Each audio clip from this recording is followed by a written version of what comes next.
तो समझ लीजिए कि आपकी रूह अपने असली घर यानी अल्लाह के कुर्ब की तरफ बढ़ रही है।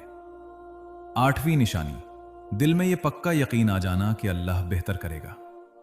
मेरे अजीजों, आठवां संकेत सबसे भारी है। इसे हुस्न ज़न कहते हैं। जब आपकी जेब खाली हो, बीमारी ने घेर रखा हो, दुश्मन सर पर खड़ा हो, लेकिन आपके चेहरे पर एक अजीब सी मुस्कुराहट हो और आप दिल से कहें, मेरा रब मुझे जाया नहीं करेगा।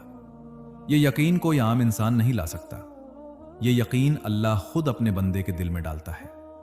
हजरत इब्राहीम अलैहिस्सलाम को जब आग में डाला जा रहा था तो उनके दिल में यही यकीन था। आग उनके लिए गुलजार बन गई।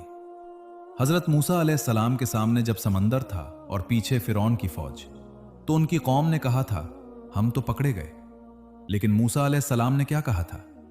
कल्ला इन्न मय्य रब्बी सहदीन, यानी हरगिज नहीं, बेशक मेरा रब मेरे साथ है, वो मुझे रास्ता दिखाएगा। सूरह अश-शूरा आयत 62। मेरे प्यारे भाइयों और बहनों, अगर आज आपके दिल में भी ये आवाज आ रही है कि मेरा अल्लाह रास्ता निकालेगा, तो मुबारक हो। ये इशारा है कि अल्लाह ने आपके लिए मौजज़ा तैयार कर लिया है।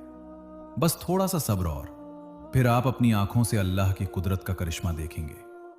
नाजरीन, यहां तक हमने वो 8 निशानियां मुकम्मल की, लेकिन अभी बात खत्म नहीं हुई। मेरे प्यारे नाजरीन, अब तक हमने 8 निशानियों का जिक्र किया, लेकिन एक सवाल जो आपके जहन में आ रहा होगा, मौलाना साहब, ये निशानियां तो दिख रही हैं, पर अब हमें क्या करना चाहिए?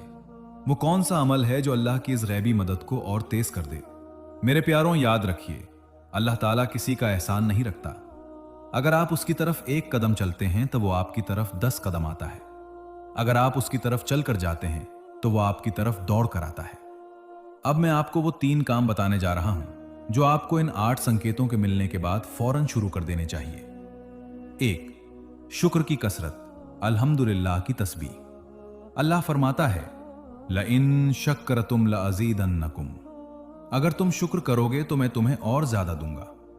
अगर आपको एक छोटा सा भी अच्छा इशारा मिले तो उस पर अल्लाह का इतना शुक्र अदा करें कि अर्श वाले को आपकी अदा पसंद आ जाए। 2. कसरत से इस्तग़फ़ार। मेरे भाइयों, कभी कभी हमारे गुनाह अल्लाह की रहमत के रास्ते में दीवार बन जाते हैं। जैसे ही आप अस्तग़फ़िरुल्लाह पढ़ना शुरू करते हैं, वो दीवार गिरने लगती है। इस्तग़फ़ार वो चाबी है जो बंद रिज़्क़ और रुकी हुई गैबी मदद के दरवाजे खोल देती है। 3. दुरूद शरीफ की कसरत। मेरे प्यारे नबी सल्लल्लाहु अलैहि वसल्लम पर दुरूद भेजना वो अमल है जो कभी रद्द नहीं होता। जब आप दुरूद पढ़ते हैं तो अल्लाह के फरिश्ते आपका नाम लेकर हुजूर सल्लल्लाहु अलैहि वसल्लम की बारगाह में पेश करते हैं, और जब नबी की दुआ आपके साथ हो जाए तो दुनिया की कोई ताकत